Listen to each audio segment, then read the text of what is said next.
Hello दोस्तों, स्वागत है आपका हमारे YouTube channel a bright education में। आज हमारा है जीएस का मॉक 4। और ये आपका जो आने वाले डीएलएड की परीक्षा है 25 मई को, उसके लिए काफ़ी इम्पोर्टेंट होने वाले हैं। उसके अलावा ये जीएस का पेपर डीएलएड के अलावा अगर आप यूके ट्रिपल एससी का कोई भी पेपर दे रहे हो, चाहे आप यूके पीसीएस का कोई भी पेपर दे रहे हो, चाहे यूके ट्रिपल एससी का पटवारी दे रहे हो, फॉरेस्ट गार्ड दे रहे हो, एसआई दे रहे हो, पुलिस कांस्टेबल दे रहे हो, यूके पीसीएस आरओ एआरओ प्रवक्ता का कोई भी एग्जाम दे रहे हो, हर किसी के लिए जीएस का ये पैटर्न है सेम ही रहने वाला है। हर किसी के लिए इम्पोर्टेंट है। तो चलो, अगर अभी तक आप नए हो हमारे चैनल पे, चैनल को जरूर सब्सक्राइब कीजिएगा, वीडियो को लाइक जरूर कीजिएगा, शेयर जरूर कीजिएगा। ये हमको क्या कहता है, जब आप लाइक और शेयर बहुत ज़्यादा करने लगते हैं तो हमको एक मोटिवेशन मिलता है इससे, ठीक है। फिर हमको ऐसे ही हम आगे क्या इस सीरीज को जारी रख पाएंगे, ठीक है। तो इसलिए आप ज़्यादा से ज़्यादा शेयर करिए और लाइक कीजिए वीडियो को। तो शुरू करते हैं। आज का जो जीएस 4 का जो पहला क्वेश्चन है वो है आपका, बंगाल विभाजन के बाद स्वदेशी आंदोलन की घोषणा कब की गई थी। ये जो क्वेश्चन है, ये बंगाल विभाजन के बाद स्वदेशी आंदोलन की घोषणा कब की गई थी। तो जैसे आपको पता ही होगा, जो बंगाल विभाजन हुआ था वो 1905 में हुआ था, ठीक है। तो जब बंगाल का विभाजन हुआ उसके बाद जो भारतीयों ने जो स्वदेशी आंदोलन की घोषणा की वो कब की। पहला ऑप्शन है 19 जुलाई 1905, अगला ऑप्शन है आपका 7 जुलाई 1905, फिर है आपका 16 अक्टूबर 1905, फिर है 8 नवंबर 1905। इसका जो सही आंसर हो जाएगा वो आएगा 7 अगस्त 1905, ठीक है। इस दिन क्या बंगाल विभाजन की क्या हो गई थी, वो सॉरी स्वदेशी आंदोलन की घोषणा होती थी। 20 जुलाई 1905 को क्या हुआ, ये डेट इस दिन हुआ था बंगाल विभाजन की घोषणा। 20 जुलाई 1905 को क्या हुई थी, बंगाल विभाजन की घोषणा, ठीक है। 16 अक्टूबर 1905 को क्या हुआ, इस दिन बंगाल विभाजन लागू हो गया था। बंगाल विभाजन क्या हो गया था, 16 अक्टूबर 1905 को लागू हो गया था। घोषणा हुई थी आपकी 20 जुलाई 1905 को और लागू कब हुआ था आपका 16 अक्टूबर 1905 को, ठीक है। 8 नवंबर 1905 को क्या हुआ, इस दिन रंगपुर नेशनल स्कूल की स्थापना हुई। जो स्वदेशियों ने एक नेशनल स्कूल खोला था, रंगपुर नेशनल कॉलेज की स्थापना, ठीक है। तो यहाँ पे अब चारों ऑप्शन है, चारों रिलेटेड है किससे, स्वदेशी आंदोलन के समय से, ठीक है, 1905 से। इसलिए हम यहाँ पे क्या करते हैं, क्वेश्चन तो एक होता है लेकिन उसके जो चारों ऑप्शन होते हैं उनके के अलग अलग आंसर होते हैं। तो एक क्वेश्चन पर आपको 4 और अदर क्या क्वेश्चन भी सॉल्व हो रहे हैं। तो अगर आपको हम यहाँ पे 50 क्वेश्चन कराए तो आपका 50 × 4 यानी कि 200, लगभग 200 आपके क्या वन लाइनर क्वेश्चन वहीं पे बन जाते हैं। इसीलिए सीरीज आपको क्या हर एग्जाम के लिए महत्वपूर्ण हो सकती है। दूसरा क्वेश्चन है, गदर पार्टी के संस्थापक थे लाला हरदयाल, गुरदत्त सिंह, सोहन सिंह या सलीमुल्लाह खां। तो जो गदर पार्टी का बनी थी, अमेरिका में बनी थी गदर पार्टी, ठीक है, 1913 में। तो गदर पार्टी बनाई थी लाला हरदयाल ने, ठीक है। गुरदत्ता सिंह कौन था, गुरदत्त सिंह था, कामागाटू प्रकरण हुआ था जो 1914 में, 1914 में एक प्रकरण हुआ था कामागाटा मारू। तो इसमें क्या हो गया था, जो गुरदत्त सिंह था वो एक जहाज, जापानी जहाज लेके जा रहा था सिंगापुर, ठीक है, सिंगापुर की वो, ठीक है। तो वहाँ की सरकार ने उसको वापस कर दिया था। जब ये वापस भारत तट पे आए तो इन्होंने क्या अंग्रेजों से विरोध कर दिया था वहाँ पे, ठीक है। सॉरी, सिंगापुर नहीं, कनाडा जा रहा था, ठीक है। जब विरोध हो गया था तो वहाँ पे अंग्रेजों से झड़प हुई, तो उसमें क्या बहुत सारे अंग्रेज अधिकारी भी मारे गए। तो ये था कामागाटो प्रकरण 1914 में। सोहन सिंह, सोहन सिंह थे गदर पार्टी के अध्यक्ष। सोहन सिंह क्या थे, गदर पार्टी के अध्यक्ष। जो गदर पार्टी बनी थी उसके अध्यक्ष थे सोहन सिंह, जो किसने बनाई थी, लाला हरदयाल ने। सलीमुल्लाह खां, सलीमुल्लाह खां क्या था, मुस्लिम लीग का संस्थापक। मुस्लिम लीग बनी आपकी 1906 में, मुस्लिम लीग का संस्थापक था आपका सलीमुल्लाह खां। तीसरा क्वेश्चन है, कांग्रेस व मुस्लिम लीग दोनों ने अपना अधिवेशन कब साथ में किया, 1907, 1905, 1916 या 1920। तो इंडियन नेशनल कांग्रेस और मुस्लिम लीग ने अपना अधिवेशन एक साथ कब किया। तो इसका आंसर हो जाएगा अपना 1916 में। 1916 में लखनऊ में क्या इन दोनों का अधिवेशन साथ हुआ, किस कहाँ पे, लखनऊ में, इंडियन नेशनल कांग्रेस और मुस्लिम लीग का, ठीक है। तो इसमें इंडियन नेशनल कांग्रेस की तरफ से जो अध्यक्ष थे वो थे अंबिका चरण मजूमदार, अंबिका चरण मजूमदार यहाँ पे क्या थे, इंडियन नेशनल कांग्रेस के अध्यक्ष थे, ठीक है। और ये जो दोनों अधिवेशन साथ हुआ, इसे कांग्रेस लीग पैक्ट भी कहते हैं, या लखनऊ पैक्ट भी कहते हैं इसको, ठीक है। क्या कहते हैं, लखनऊ पैक्ट भी कहते हैं इसको, ठीक है। 1907 में क्या हुआ था, 1907 में क्या हुआ था, कांग्रेस का विभाजन हुआ था। कांग्रेस दो गुटों में बढ़ गई थी, नरम दल और गरम दल। वो कब हुआ था कांग्रेस का विभाजन, 1907 में हुआ था, ठीक है। 1905 में आपको पता ही होगा बंगाल का विभाजन हुआ था, बंगाल विभाजन हुआ था आपका 1905 में। 1916 में, ठीक है, आपका दोनों का अधिवेशन एक साथ हुआ। 1920 में क्या हुआ, 1920 में असहयोग आंदोलन का प्रस्ताव पास हुआ था। 1920 में जो कांग्रेस का अधिवेशन हुआ था आपका नागपुर में, 1920 में नागपुर अधिवेशन, इसमें क्या हुआ था, कांग्रेस का असहयोग आंदोलन का प्रस्ताव पास, ठीक है। अगला है आपका बंगाल विभाजन के बाद कौन से प्रांत बने। जब बंगाल विभाजन हो गया था उसके बाद किन किन प्रांतों का दोबारा से क्या हुआ, किन किन प्रांतों का निर्माण हुआ। पूर्ण बंगाल व असम, बंगाल व उड़ीसा, उड़ीसा व बिहार, ये उपयुक्त में से सभी। तो जब बंगाल का विभाजन हुआ 1905 में, उसके बाद जो दो नए प्रांत बने थे वो थे उड़ीसा और बिहार। तो पहले ये बंगाल का ही हिस्सा थे, उड़ीसा और बिहार किसका हिस्सा थे, बंगाल प्रेसिडेंसी का हिस्सा थे। इसके बाद बंगाल विभाजन के बाद इन्हें क्या कर दिया था, अलग कर दिया गया था, और दो नए राज्य बनाएंगे, क्या, कौन से, उड़ीसा और बिहार। निम्न में से कौन चटगांव आर्मरी रेड से संबंधित है। सूर्यसेन, कल्पना दत्त व प्रीतिलता, आनंद व टैगरावाल, ये उपयुक्त में से सभी। तो जो चटगांव आर्मरी जो केस हुआ था वो हुआ था आपका 18 अप्रैल 1930 में हुआ था। तो चटगांव बांग्लादेश में है, वहाँ पे अंग्रेजों की जो आर्मरी थी, आर्मरी के मतलब जहाँ पे उनके तोप और जो बंदूक वगैरह जो सामान रहता है वो रखा हुआ था। तो आंदोलनकारियों ने वहाँ पे क्या कर दी थी, यहाँ पे डकैती डाल दी थी उनके आर्मरी में।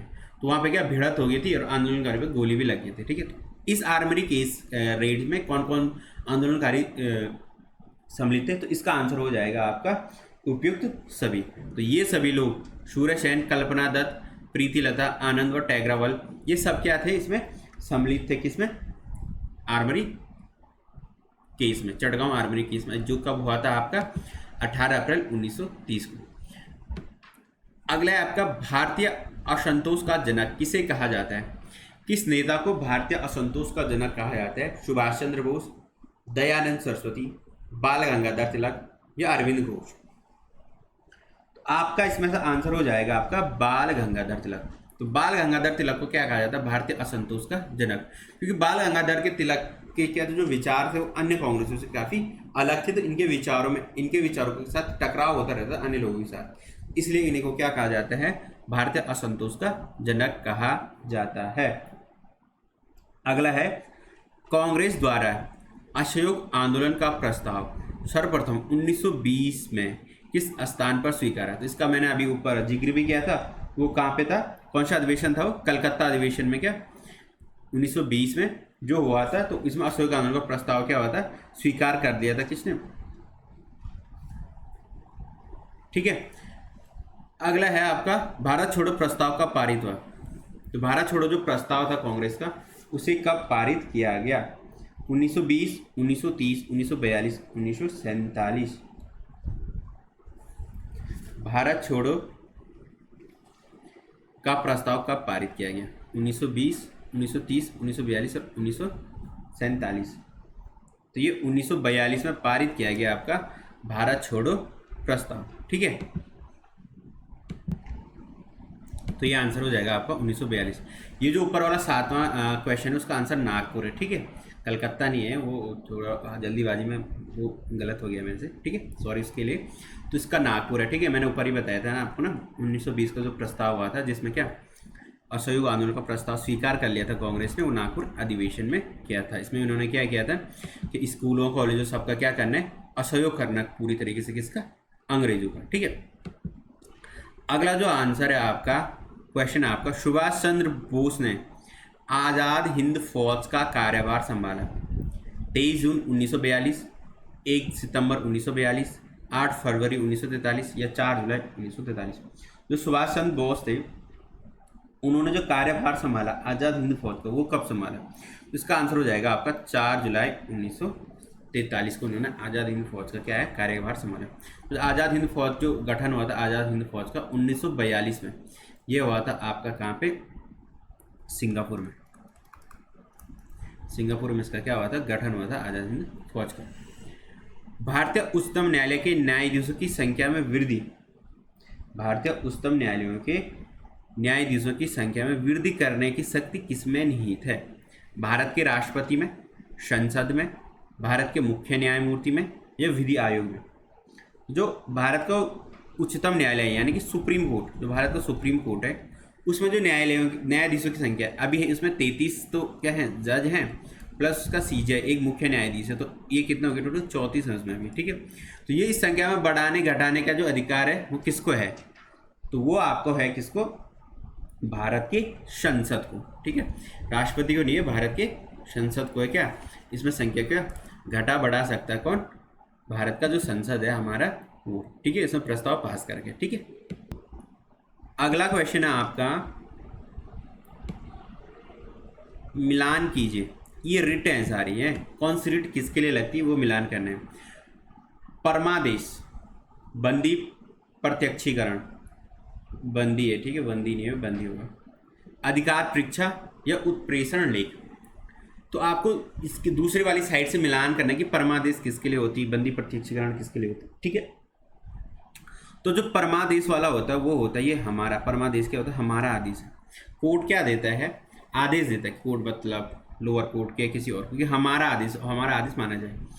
बंदी प्रत्यक्षीकरण, तो बंदी प्रत्यक्षीकरण किसके लिए होती है? शरीर प्रस्तुत करना, यानी कि जब हम क्या करते हैं किसी को गिरफ्तार करती है पुलिस तो 24 घंटे के अंदर उसे क्या कोर्ट में प्रस्तुत करना होता है, ठीक है।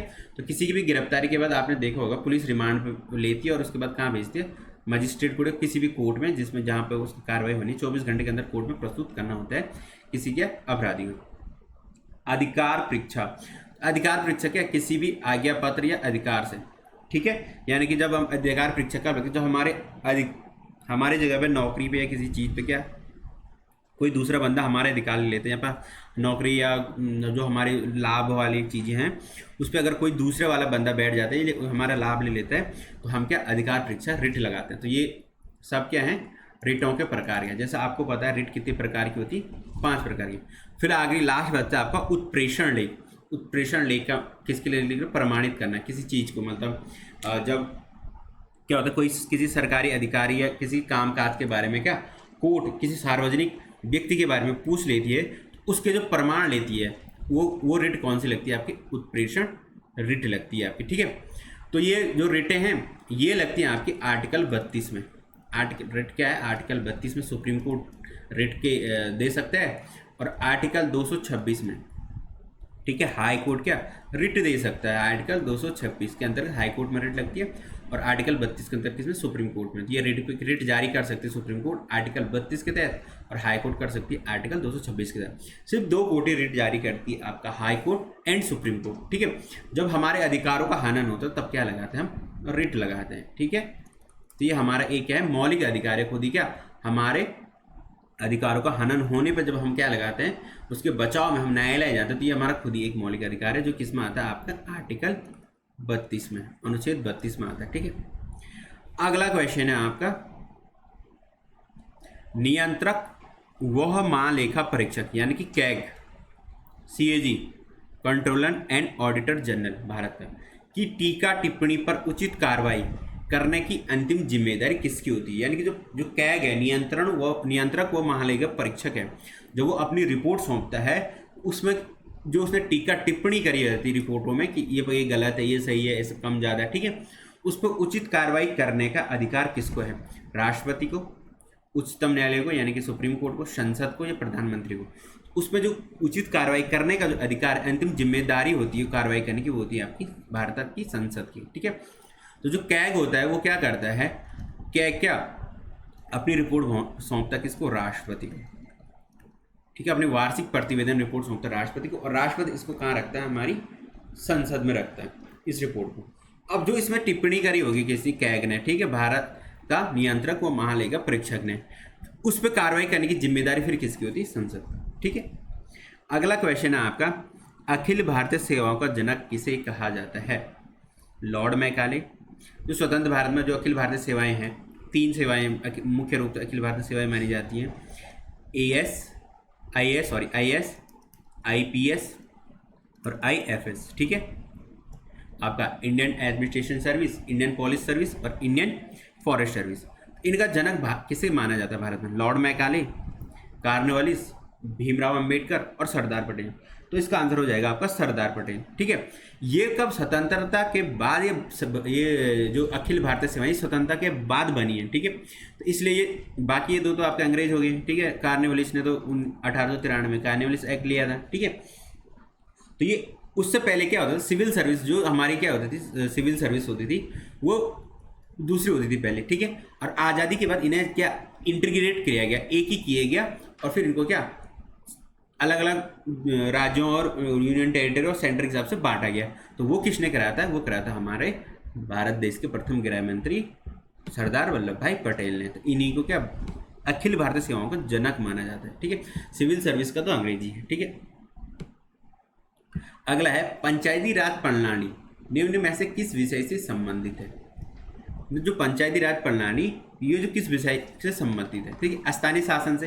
तो जो हमारा जो पंचायती राज होता है, जो हमारे ग्राम प्रधान वगैरह होते हैं, वो किससे संबंधित है, किस विषय? स्थानीय शासन है, ये स्थानीय प्रशासन है, ये स्थानीय स्वशासन है, ये ग्रामीण स्थानीय स्वशासन है। तो जो पंचायती राज प्रणाली थी वो किसके लिए निकाली थी? वो निकाली थी ग्रामीण स्थानीय स्वशासन, यानी कि जो ग्रामीण हैं, जो गांव हैं, उनको क्या, उनका खुद ही शासन तो किसके हाथ में होता है? हमारे प्रधान वगैरह के। उनको क्या डिसीजन मेकिंग के पावर देना। तो ये क्या था? ग्रामीण स्थानीय स्वशासन के से संबंधित आपका हमारा पंचायती राज सिस्टम। ठीक है, पोर्टफोलियो प्रणाली को संवैधानिक मान्यता किस संविधान में दी गई थी? जो हमारी पोर्टफोलियो प्रणाली, पोर्टफोलियो में ना ऑफिस रखना, मतलब जैसे आज के रखते हैं ना पोर्टफोलियो, मंत्रीगण होते हैं, किसी पे क्या होता है, गृह मंत्री, कोई स्वास्थ्य मंत्री। तो ऐसा जो पोर्टफोलियो प्रणाली थी मान्यता, वो किस संवैधानिक में दी गई थी? तो भारतीय परिषद अधिनियम 1991, भारतीय परिषद अधिनियम 1971, भारतीय परिषद अधिनियम 1861 या भारतीय परिषद अधिनियम 1862। जो पोर्टफोलियो प्रणाली थी उसे रखा गया था कब? भारतीय परिषद अधिनियम 1962 में। ठीक है, भारतीय परिषद अधिनियम 1961, सॉरी 1962 नहीं 1961 में। ठीक है, तो ये आंसर हो जाएगा आपका तीसरा वाला। तो भारतीय परिषद अधिनियम जो 1961 पारित हुआ था, उसमें क्या रखा गया था आपका? पोर्टफोलियो। ठीक है, पोर्टफोलियो कब से शुरू हुआ? 1861 में, 1900 नहीं 1861 में। ठीक है, तो ये आपका 1861 से शुरू हुआ पोर्टफोलियो रखना। ठीक है, ये भारतीय परिषद अधिनियम 1801। वैसे अधिनियम तो 1800 कितने का था?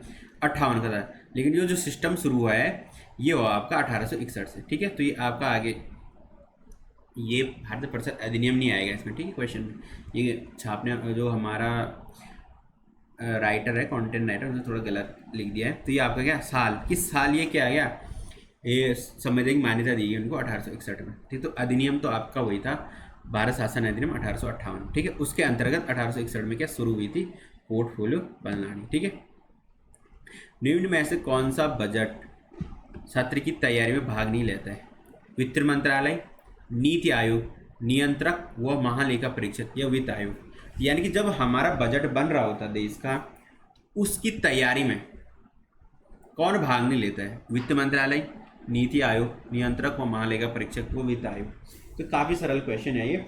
इसमें जो भाग नहीं लेता वो होता है वित्त आयोग, भाग नहीं लेता है। वित्त आयोग का काम क्या होता है? वित्त आयोग का काम होता है कि जब हमारा जो बजट बन जाता है उसका वितरण करने का काम वित्त आयोग का होता है। ठीक है, बजट बनाने का काम इन तीनों का होता है। बाकी ये 3 लोग क्या होते हैं? भाग लेते हैं उसमें। वित्त मंत्रालय जिसमें फाइनेंस मिनिस्टर होती है हमारे। ठीक है, नीति आयोग जो हमारी नीतियाँ वगैरह बनाता है। ठीक है, और परीक्षक व नियंत्रक व महालेखा परीक्षक यानी कि क्या है, ये तीनों भाग लेते हैं और वित्त आयोग नहीं लेते। ठीक है, राज्यपाल संबंधित अनुच्छेद संविधान के किस भाग में आते हैं? जो हमारा जो राज्यपाल है, ठीक है, राज्य का राज्यपाल होता है गवर्नर, उससे संबंधित जितने भी अनुच्छेद होते हैं वो संविधान के किस भाग में आते हैं? भाग 4, भाग 6, भाग 11 या भाग 12? राज्यपाल से संबंधित अभिलेख आपके भाग 4, भाग 6, भाग 11, तो ये आते हैं आपके भाग 6 में। ठीक है, तो भाग 6 में आते हैं कौन कौन आता है भाग 6 में, मैं आपको बता देता हूँ। ठीक है, भाग 6 में आपका आता है हाई कोर्ट, विधानसभा या विधानमंडल। ठीक है, विधानमंडल, आपका राज्यपाल, ये सारे भाग 6 में आते हैं। ठीक है, आपका आएगा राज्यपाल आ जाएगा, सीएम जो हमारे मुख्यमंत्री होता है, मंत्रिमंडल।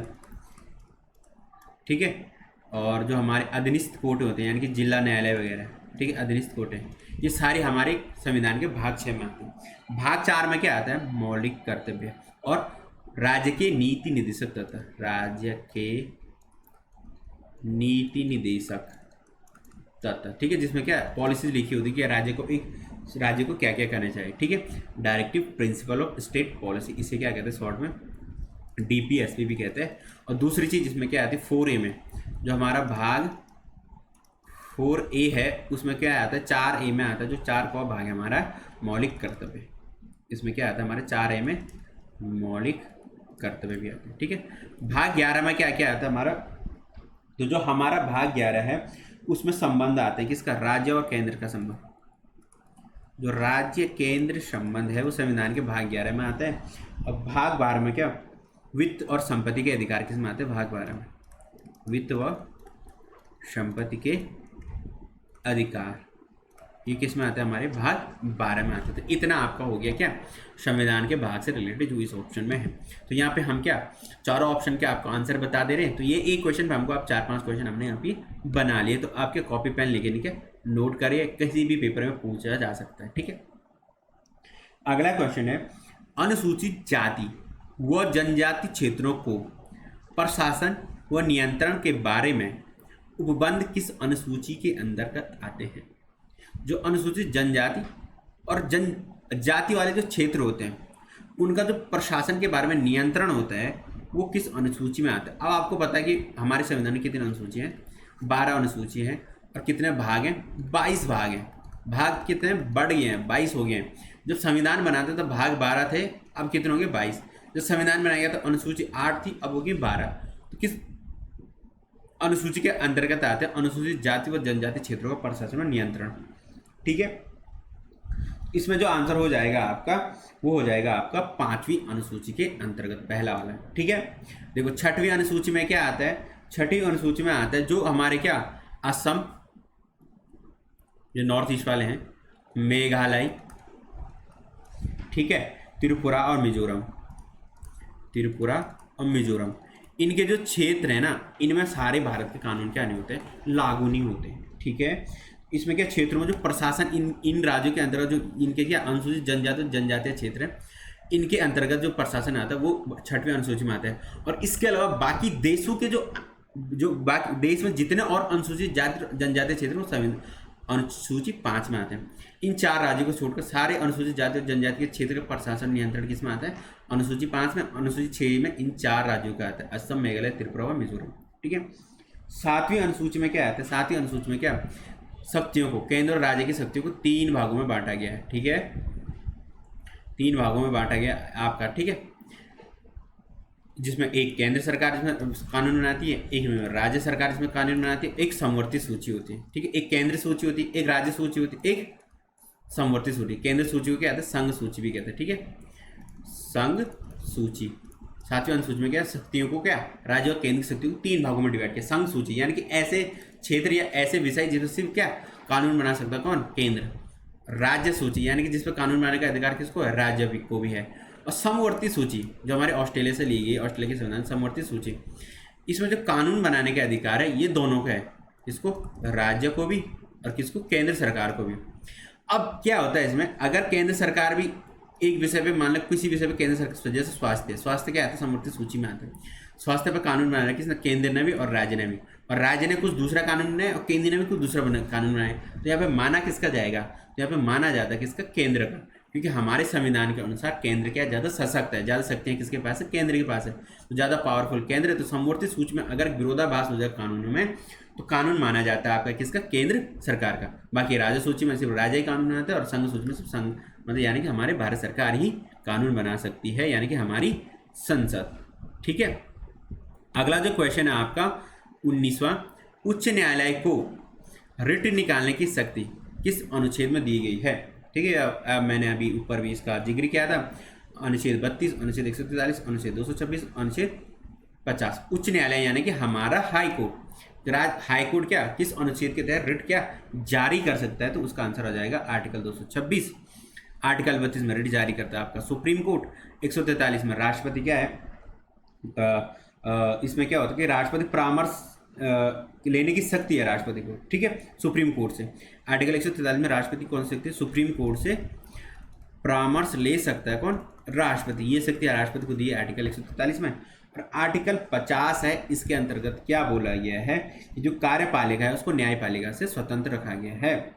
पृथककरण यानी कि जो हमारी न्यायपालिका है, न्यायपालिका उसको क्या कार्यपालिका, कार्यपालिका यानी कि संसद, कार्यपालिका से क्या रखा गया? पृथक, यानी कि स्वतंत्र रखा गया, पृथक अलग रखा गया कि यानी कि जो संसद के क्या डिसीजन होंगे वो क्या न्यायपालिका को प्रभावित नहीं करेंगे। नहीं तो अगर संसद के डिसीजन न्यायपालिका को अगर हम पृथक नहीं करेंगे कार्यपालिका और न्यायपालिका को, तो फिर क्या हो जाएगा? सरकार कंट्रोल कर देगी इसमें हमारे कोर्टों पे, तो सरकार अपनी मनमानी कर सकती है। हमारे देश में क्या है कि जो न्यायपालिका वो स्वतंत्र है, किस अनुच्छेद के तहत है? अनुच्छेद 50 के तहत। किससे? कार्यपालिका से। तो क्या अगर सरकार अपनी मनमानी करे तो सुप्रीम कोर्ट क्या कर सकती है? सरकार के कानूनों को निरस्त भी कर सकती है। ठीक है, अगला जो क्वेश्चन है आपका वो है, निम्न में से कौन सा बंदरगाह तमिलनाडु में स्थित नहीं है? तूतीकोरिन, चेन्नई, एन्नोर या पारादीप। इन चारों में से कौन सा बंदरगाह तमिलनाडु पे स्थित नहीं है? तो इसका आंसर हो जाएगा पारादीप। पारादीप जो बंदरगाह है वो उड़ीसा में, ठीक है, उड़ीसा में आपका पारादीप बंदरगाह। बाकी ये 3 का है तमिलनाडु राज्य में। ठीक है, अगला है मायेम झील कहाँ स्थित है? मायेम झील कहाँ स्थित है? कर्नाटक, तमिलनाडु, आंध्र प्रदेश और केरल।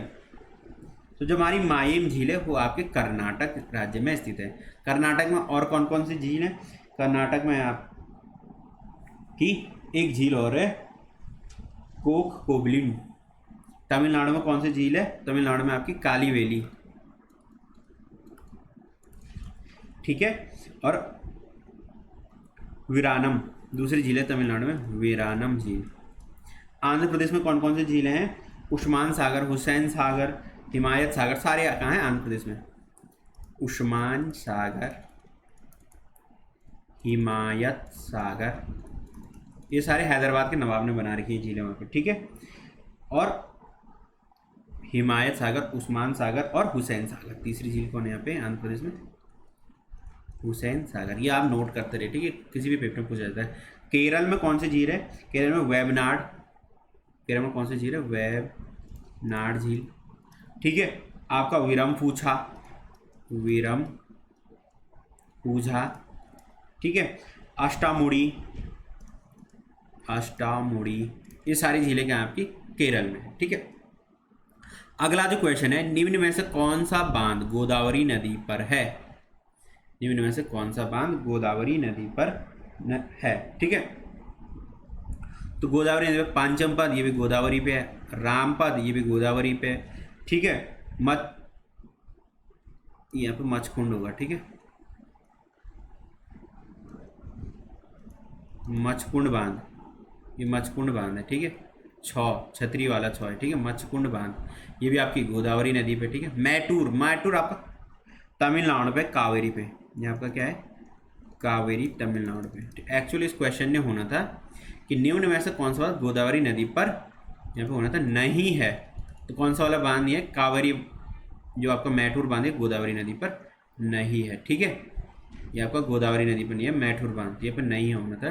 बाकी ये 3 हैं, पांचमपद, रामपद और मचकुंड बांध, ये सारे गोदावरी नदी पर हैं। ठीक है, तो मैठूर बांध कहाँ है? कावेरी नदी, तमिलनाडु में। ठीक है, वैसे जो मचकुंड बांध ये कहाँ पे? गोदावरी पे है, लेकिन किस जिले में, किस राज्य में? ओडिशा और आंध्र प्रदेश की दोनों की संयुक्त परियोजना है। ठीक है, पोचमपद ये आपका आंध्र प्रदेश में और रामपद भी आपका आंध्र प्रदेश में। तो ये तीनों बांध आपके राम आंध्र प्रदेश में, ये तमिलनाडु में। ठीक है, और ये तीनों ऊपर वाले किसमें? गोदावरी पर। नीचे मैठूर बांध गोदावरी नदी पे नहीं है।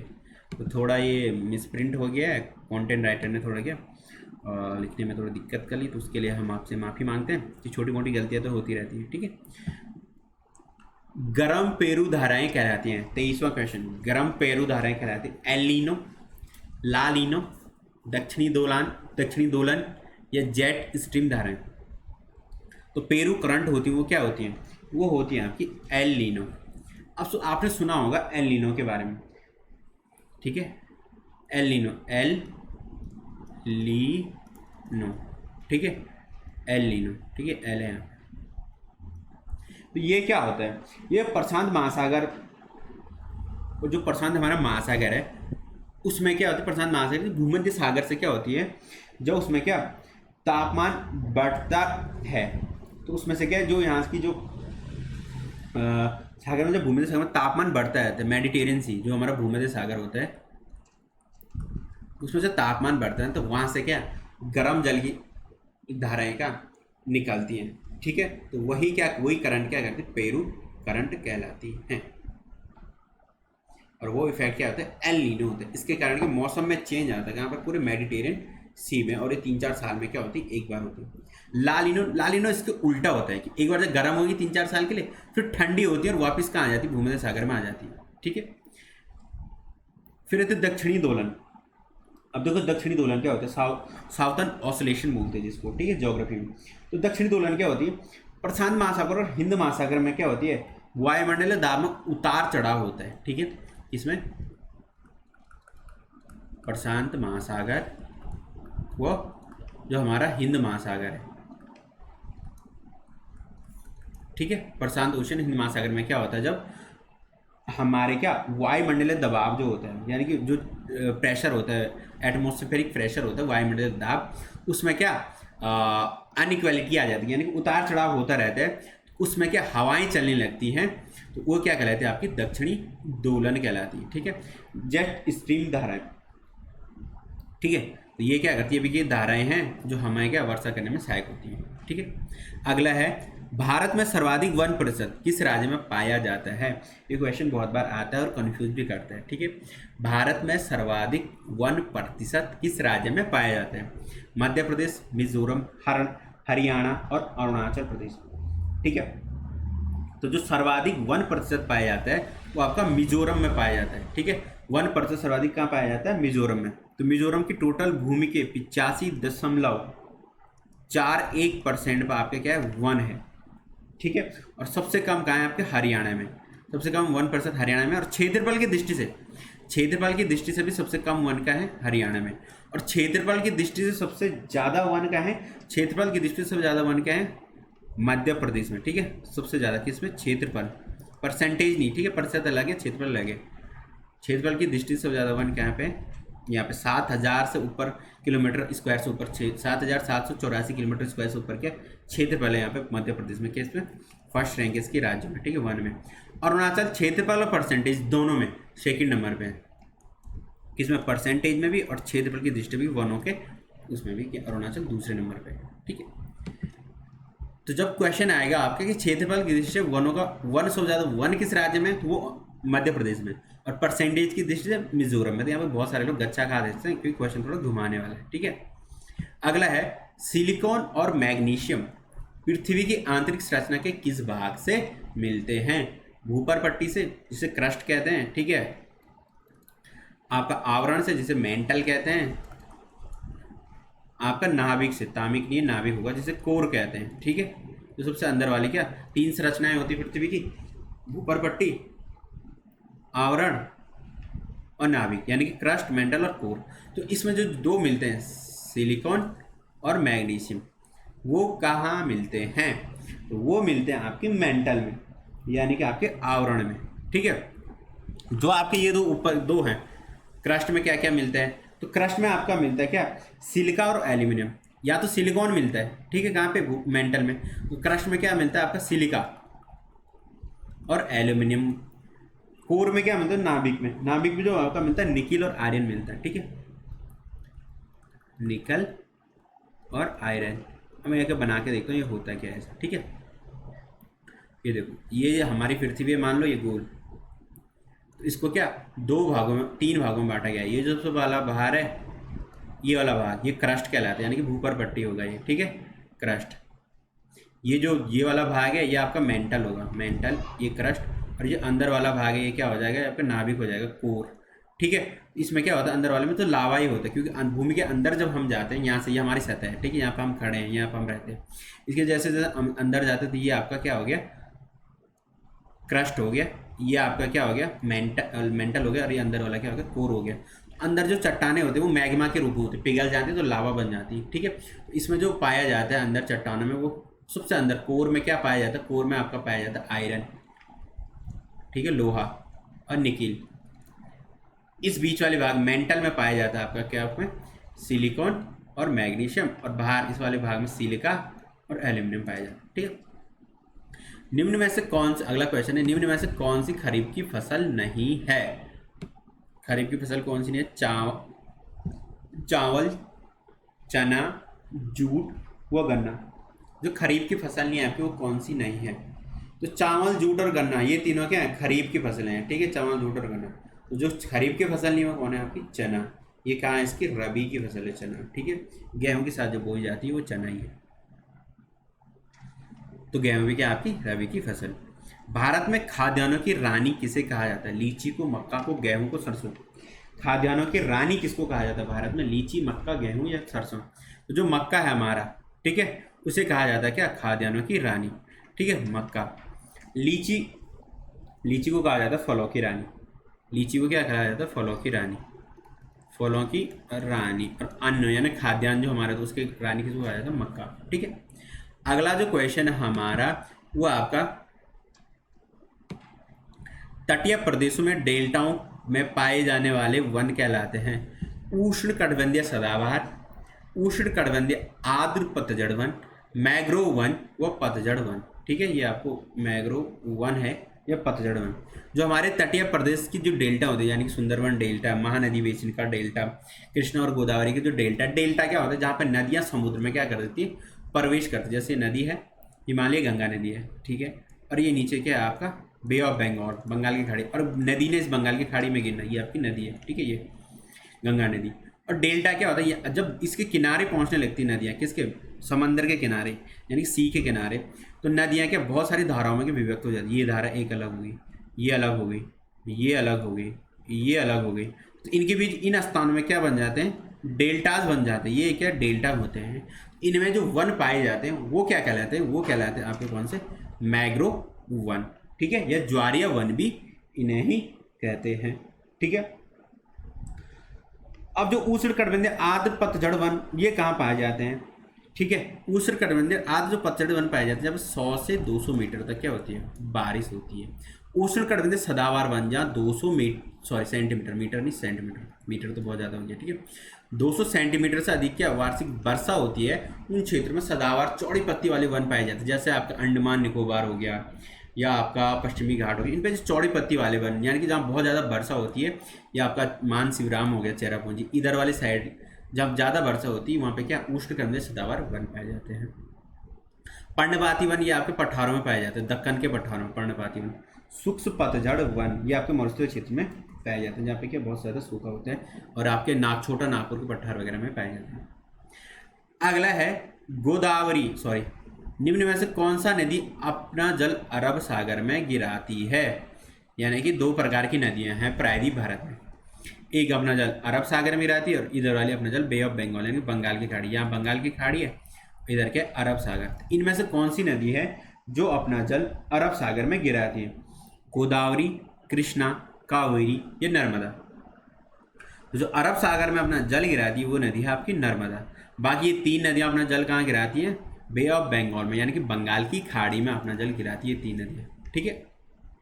हाल तो जो नदियाँ बंगाल की खाड़ी में अपना जल गिराती हैं उन नदियों को कहते हैं कि पूर्व की तरफ बहने वाली नदियाँ, क्योंकि बंगाल की खाड़ी हमारी पूर्व साइड है ना, इन नदियों को क्या कहते हैं पूर्व की तरफ बहने वाली नदियाँ। और जो आपका अपना जल अरब सागर में गिराती, अरब सागर तो ये कहाँ है, पश्चिम की तरफ बहने वाली नदियाँ, यानी कि ईस्ट फ्लोइंग रिवर, और ये क्या है वेस्ट फ्लोइंग रिवर है आपकी पश्चिम की तरफ बहने वाली नदियाँ, ठीक है। तो नर्मदा आपकी अरब सागर में जल गिराती है, नर्मदा के साथ आपकी कौन कौन सी नदियां हैं जो अरब सागर में जल गिराती, वो एक बार वो भी देख लेते हैं इसी के साथ साथ। एक है आपकी तापी, लूनी, शरावती, पेनार, ठीक, ये नदियां क्या अपना जल गिराती कहाँ पे, अरब सागर में, और एक इनके साथ माही भी। कृष्णा, कावेरी, गोदावरी, ये सारा अपना जल कहाँ गिराती, बंगाल की खाड़ी में। इनके साथ एक और नदी जोड़ दो आप, तुंगभद्रा तो खैर इन्हीं की सहायक है कृष्णा की, तुंगभद्रा हो गया। स्वर्णरेखा सबसे प्रमुख नदी है, स्वर्णरेखा नदी, ठीक है। ये अगली नदी महानदी, ये भी काफ़ी प्रमुख नदी, ये भी अपना जल कहाँ गिराती है, आपका बे ऑफ बंगाल में, बंगाल की खाड़ी में। लूनी, शरावती, पेनार, तापी और नर्मदा अपना जल कहाँ गिराती है आपकी, ये गिराती है आपकी अरब सागर में। अगला क्वेश्चन है, हाल ही में, ये अब करंट अफेयर शुरू हो गया आपका, ठीक है, तो उसमें करंट अफेयर भी बहुत पूछा जाता है आजकल के एग्जामों में, ठीक है। तो हाल ही में चर्चा में रहा त्रिकोमाली तेल टैंक फार्म किन दो देशों के बीच संबंधित है। त्रिकोमाली तेल टैंक फार्म, भारत श्रीलंका, भारत नेपाल, भारत मालदीव और भारत बांग्लादेश, तो ये आपका भारत और श्रीलंका के बीच। प्रतिवर्ष पराक्रम दिवस किसकी जयंती पर मनाया जाता है, पराक्रम दिवस किसकी जयंती पर मनाया जाता है, ये आपका मनाया जाता है सुभाष चंद्र बोस की जयंती, ये होगी 23 जनवरी को। 5 फरवरी 2020 को मोदी जी ने स्टैचू ऑफ इक्वालिटी, क्या स्टैचू ऑफ इक्वालिटी का अनावरण किया, कहाँ पे किया ये आपका करंट अफेयर का बहुत ही इंपॉर्टेंट क्वेश्चन, इसको आना पक्का है, ठीक है। जो स्टैचू ऑफ इनइक्वालिटी का जो अनावरण किया गया मोदी जी के द्वारा, हमारे प्रधानमंत्री जी, वो हैदराबाद में किया गया, ठीक है। तो ये संत रामानुजाचार्य की मूर्ति है जो 216 फीट है, 216 मीटर है, सॉरी 216 मीटर है आपकी, किसकी जो स्टैचू है ये संत रामानुजाचार्य की, ठीक है। अगला जो क्वेश्चन है आपका 33 नंबर का, वो है हाल में ही कोकबोरोक दिवस किस राज्य के द्वारा मनाया गया। कोकबोरोक दिवस गोवा, सिक्किम, असम, त्रिपुरा, ठीक है। तो आपका क्या त्रिपुरा के द्वारा मनाया गया कोकबोरोक दिवस। तो कोकबोरोक क्या है, त्रिपुरा की मूल भाषा है, त्रिपुरा की मूल भाषा है कोकबोरोक, तो ये दिवस इन्होंने मनाया, ठीक है, 1 अप्रैल। व्यक्तिगत श्रेणी में सुभाष चंद्र बोस आपदा प्रबंधन पुरस्कार 2022 किसे मिला। व्यक्तिगत श्रेणी में सुभाष चंद्र बोस आपदा प्रबंधन पुरस्कार 2022 मिला किसको, कुमार मन्नाथ को, स्वामीनाथन को, राजेंद्र कुमार भंडारी या विनोद शर्मा, तो ये मिला प्रोफेसर विनोद शर्मा को। और संयुक्त कैटेगरी में राज्यों की कैटेगरी में किस राज्य को मिला, गुजरात। गुजरात राज्य को क्या मिला, राज्यों की कैटेगरी में सुभाष चंद्र बोस आपदा प्रबंधन पुरस्कार 2022 और व्यक्तिगत श्रेणी में प्रोफेसर विनोद शर्मा।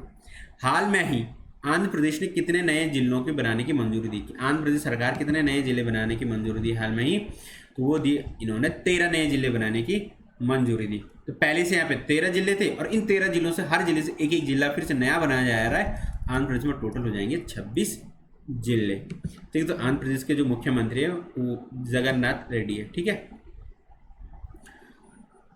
कौन सा राज्य वर्ष 2021-22 में फलों के उत्पादन में शीर्ष पर रहा, महाराष्ट्र, आंध्र प्रदेश, केरल और तमिलनाडु। कौन सा राज्य फलों के उत्पादन में शीर्ष पर रहा, वो रहा आपका आंध्र प्रदेश, फलों के उत्पादन में शीर्ष पर रहा। सब्जियों में कौन रहा, सब्जी में रहा आपका उत्तर प्रदेश, ठीक है। अगला है विक्टर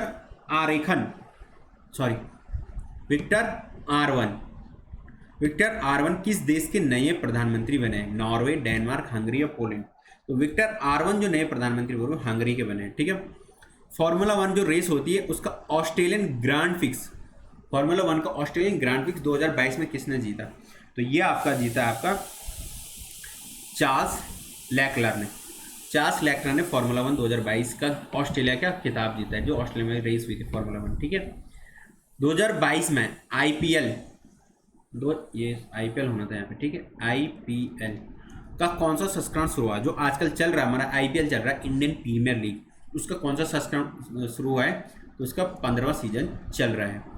प्रतिवर्ष राष्ट्रीय टीकाकरण दिवस कब मनाया जाता है, नेशनल वैक्सीनेशन डे प्रतिवर्ष कब मनाया जाता है, तो ये आपका 14 मार्च, 15 मार्च, 16 मार्च या 17 मार्च, तो ये आपका मनाया जाता है 16 मार्च को। हाल में ही पंजाब के नए मुख्यमंत्री बने हैं अरविंद केजरीवाल, चरणजीत सिंह चन्नी, पुष्कर सिंह धामी या भगवंत मान। तो पंजाब में नए मुख्यमंत्री बने आम आदमी पार्टी के भगवंत मान। चरणजीत संघवी वहाँ के क्या हैं, पूर्व मुख्यमंत्री हो गए। पुष्कर सिंह धामी हमारे उत्तराखंड के मुख्यमंत्री हो गए। अरविंद केजरीवाल आपके यहाँ के मुख्यमंत्री, दिल्ली के मुख्यमंत्री है। ठीक है, अब अगला है, किस राज्य सरकार ने कौशल्य मातृत्व योजना की शुरू करी है? कौन सी राज्य सरकार ने कौशल्य मातृत्व योजना शुरू करी है? ये शुरू करी है आपकी छत्तीसगढ़ ने। ठीक है, हाल में ही यमुना उत्सव 2022 मनाया गया उत्तराखंड, हरियाणा, दिल्ली और लखनऊ। तो जो यमुना उत्सव मनाया गया आपका वहाँ को कहाँ पर मनाया गया है? दिल्ली में। ठीक है, अगला है दिल्ली और आगरा में भी मनाया गया। ठीक है, लेकिन इस ऑप्शन में दिल्ली दे रखो तो अब दिल्ली भी लिख के ले लो, और प्लस दिल्ली के साथ कहाँ कहाँ मनाया गया? आगरा, क्योंकि यमुना का आगरा में भी जाती है, ताजमहल के पास से। ठीक है, तो अब अगला जो क्वेश्चन है आपका, खेलो इंडिया यूनिवर्सिटी गेम्स 2021 का आयोजन हुआ। जो खेलो इंडिया यूनिवर्सिटी गेम 2021 है उनका आयोजन हुआ उड़ीसा, कर्नाटक, केरल या असम। खेलो इंडिया 2021 जो यूनिवर्सिटी का गेम हुआ, विश्वविद्यालय जो गेम हुआ, जहाँ पे विश्वविद्यालय के छात्र प्रतिस्पर्धा करते हैं पूरे देश में एक साथ, वो हुआ कर्नाटक में।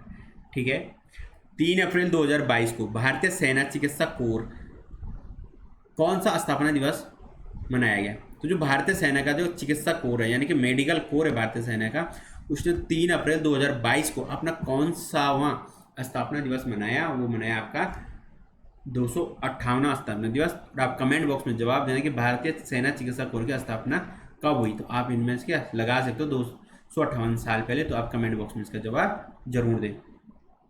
हाल में ही भारत के किस पड़ोसी देश में आर्थिक संकट के चलते आपातकाल घोषित किया गया है? तो ये आपको सबको आता होगा। आजकल किस देश की हालत खराब हो रखी है? वो हो रही है भारत के पड़ोसी देश श्रीलंका की, वहाँ मारामारी चल रही है। ठीक है, आपातकाल लगा दिया गया वहाँ पे, क्या इकोनॉमी क्रैश होगी, पूरी आर्थिक संकट आ गया है। अगला जो क्वेश्चन है वो है आपका, आईसीसी महिला वर्ल्ड कप 2022 किसने जीता? वेस्ट इंडीज, न्यूजीलैंड, दक्षिण अफ्रीका, ऑस्ट्रेलिया। जो महिलाओं का जो वर्ल्ड कप हुआ था न्यूजीलैंड में 2022, वो किसने जीता? ऑस्ट्रेलिया ने जीता, और ऑस्ट्रेलिया रिकॉर्ड 7वीं बार जीता क्या महिला वर्ल्ड कप। त्रिपिटक ग्रंथ किससे संबंधित है? इसका आंसर आपका हो जाएगा सेकंड, बौद्ध ग्रंथ। ठीक है, अगला है आपका, सत्यमेव जयते कहाँ से लिया गया है? जो हमारा सत्यमेव जयते है वो कहाँ से लिया गया? मनुस्मृति, भगवद गीता, ऋग्वेद, मुंडको उपनिषद। ये आपको लिया गया मुंडको उपनिषद से लिया गया आपका सत्यमेव जयते। पलासी के युद्ध के समय बंगाल का नवाब था, जो पलासी का युद्ध हुआ था ये हुआ था आपका 1757 में। ठीक है, तो इसका जो उस टाइम जो बंगाल का नवाब था वो कौन था? सिराजुद्दौला, मीर जाफर, मीर कासिम, नमजुद्दौला। ये था आपका सिराजुद्दौला। मीर कासिम था आपका बक्सर का युद्ध 1764 में। कौन सा युद्ध हुआ आपका? बक्सर का। ठीक है, तो ऐसे ही बने रहे आप हमारे साथ, ऐसे हम आपको क्या इन्फॉर्मेशन देते रहेंगे। चाहे आप कोई भी तैयारी कर रहे हो, डीएलएड हो, यूके SSC की कोई हो, चाहे पुलिस की भर्ती आने वाले हो। ठीक है, उसमें क्या आपका एसआई हो, कांस्टेबल हो, पटवारी हो जिसका भी, ठीक है, लेखपाल हो, फॉरेस्ट गार्ड हो, और यूके पीसीएस कोई भी पेपर, आरओ, एआरओ, प्रवक्ता का स्क्रीन कोई भी हो, एपीएस जो भी आने वाले हैं, आपका एसएससी का पेपर हो, सब में ऐसे ही क्वेश्चन आते हैं। तो ऐसे ही आप बने रहे किसके साथ? अपब्राइट एजुकेशन के साथ। वीडियो को जरूर लाइक कीजिए, और अभी तक आपने अगर चैनल को सब्सक्राइब नहीं किया तो चैनल को जरूर सब्सक्राइब कीजिएगा, इससे हमें मोटिवेशन मिलता है। तो ऐसे ही क्या हम आपको फिर ऐसी सीरीज चलते रहेंगे, तो ये सीरीज हमारी रोज चलती रहेगी। तो ऐसे हमको सपोर्ट कर दीजिए। 25 तारीख के बाद जब अपब्राइट डीएलएड का पेपर हो जाएगा, उसके बाद जो सीरीज आएगी वो आएगी तुम्हारी यूके SSC और यूके पीसीएस के पेपर के लिए, जो पटवारी, पुलिस, फॉरेस्ट गार्ड वाला होने वाला है।